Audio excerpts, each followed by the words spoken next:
Hello मित्रों, आप सभी का स्वागत है हमारे YouTube चैनल अनुभवी ज्ञान पर।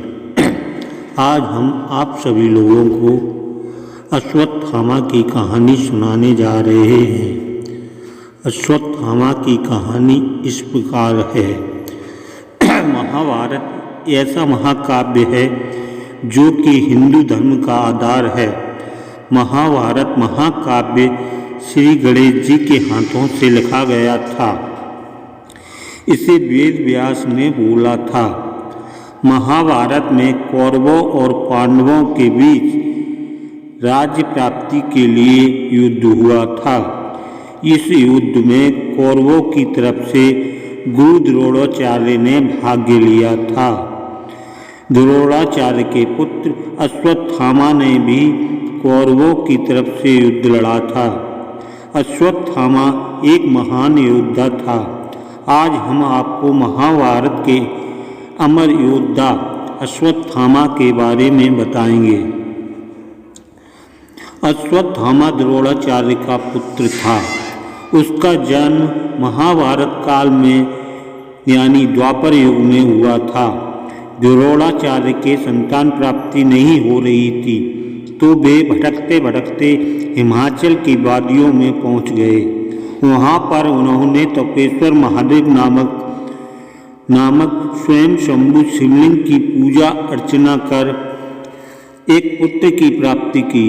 कहा जाता है कि अश्वत्थामा भगवान शिव का ही अंश था। अश्वत्थामा के सर पर एक मणि थी जो कि उसे किसी भी राक्षस, असुर, मानव, जानवर, देव के सामने निडर बनाए रखती थी। अश्वत्थामा के सर की मणि उसके जन्म से ही थी। इनकी माता का नाम कृपि था। कृपि और द्रोणाचार्य काफी संघर्षपूर्ण जीवन व्यतीत किया। अश्वत्थामा को दूध भी पीने को नहीं मिलता था। जब उनकी गरीबी चरम सीमा पर पहुंच गई तब द्रोणाचार्य ने हस्तिनापुर जाने का निर्णय लिया। वहां उन्होंने कौरवों और पांडवों को शिक्षा दी।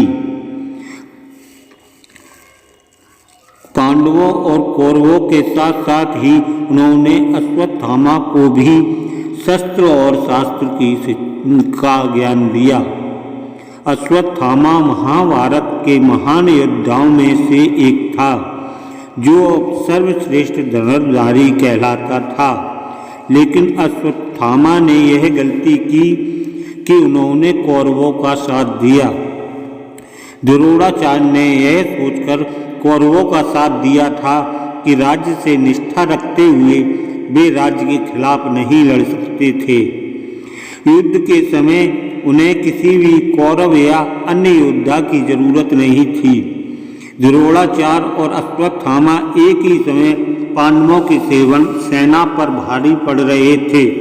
तब भगवान श्री कृष्ण को युक्ति आई। उन्होंने सोचा क्यों न गुरुदेव को बल से नहीं छल से पराजित किया जाए। भगवान श्री कृष्ण ने युधिष्ठिर से कहा कि आप गुरु द्रोणाचार्य को कहिए कि युद्ध में अश्वत्थामा मारा गया, जिससे गुरुदेव शोक में डूबकर अपने हथियार त्याग देंगे। युधिष्ठिर ने कहा कि धर्म की रक्षा के लिए मैं गुरुदेव के खिलाफ छल करने के लिए भी तैयार हूँ। कृष्ण भीम हाथी की ओर इशारा करते हुए कहा कि उस हाथी का नाम बताइए मजले भैया। भीम कृष्ण की युक्ति समझ गए और उस हाथी को मारकर गुरु द्रोणाचार्य के सामने चले गए और कहने लगे, गुरुवर मैंने अश्वत्थामा को मार डाला, पर द्रोणाचार्य को भरोसा नहीं हुआ। उन्होंने अपने सारथी को कहा कि रथ युधिष्ठिर की तरफ ले चलो। युधिष्ठिर के रथ के सामने पहुंचते ही उन्होंने युधिष्ठिर से कहा कि क्या यह सत्य है कि अश्वत्थामा की मृत्यु हो चुकी है? तब युधिष्ठिर ने कहा, हाँ अश्वत्थामा मारा गया, परंतु हाथी। लेकिन जिस वक्त युधिष्ठिर ने कहा परंतु हाथी उस समय कृष्ण ने शंखनाद कर दिया था, जिससे गुरु द्रोणाचार्य को लगा कि अश्वत्थामा उनका पुत्र मारा गया। इस तरह युधिष्ठिर के मुंह से झूठ नहीं निकला। ये बात धर्मराज युधिष्ठिर के मुंह से सुनने के बाद द्रोणाचार्य शोक में डूबकर अपने सारे शस्त्र डाल दिए और शोक मनाने लगे।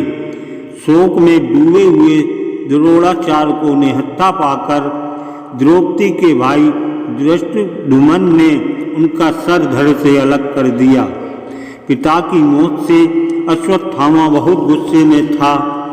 उसे पांडवों पर बहुत गुस्सा आ रहा था। उसने महाभारत के युद्ध के बाद ठान लिया कि वो पांचों पांडवों को मार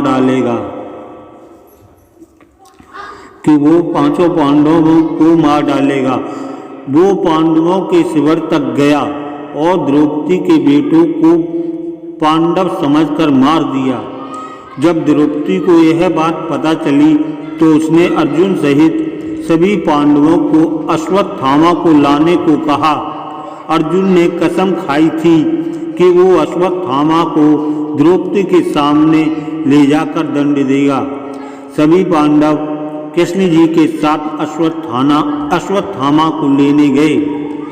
वहाँ पर अश्वत्थामा से छोटा सा युद्ध हुआ, जिसमें अश्वत्थामा ने सभी पांडवों को मारने के लिए ब्रह्मास्त्र का प्रयोग किया। उसी समय अर्जुन ने भी ब्रह्मास्त्र चला दिया।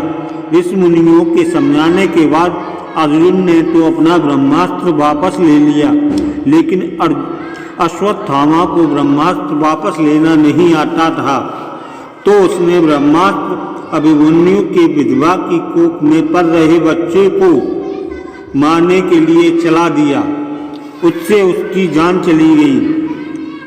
उसके बाद भगवान कृष्ण ने उसे श्राप दिया कि वो 6000 साल तक बेसहारा बनकर घूमेगा।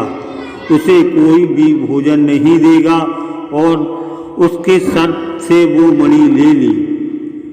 सूत्रों से पता चलता है कि अश्वत्थामा आज भी मध्य प्रदेश के कई जंगलों में होने की और देखे जाने की खबर पुष्टि की गई है। वह उत्तराखंड में ही देखे जा चुके हैं। अश्वत्थामा के होने का पता कुछ ऐसे चलता है कि जंगलों में अश्वत्थामा अपने सर से निकलते हुए खून और दर्द के कारण चिल्लाते हैं। कहते हैं कि अश्वत्थामा आज भी मध्य प्रदेश के बुरहानपुर में उतावली नदी में स्नान कर शिव मंदिर में पूजा करते हैं। वहीं पास में एक पहाड़ों के बीच एक तालाब भी है, जो कि कभी सूखता नहीं है, फिर चाहे कितनी भी गर्मी क्यों ना हो।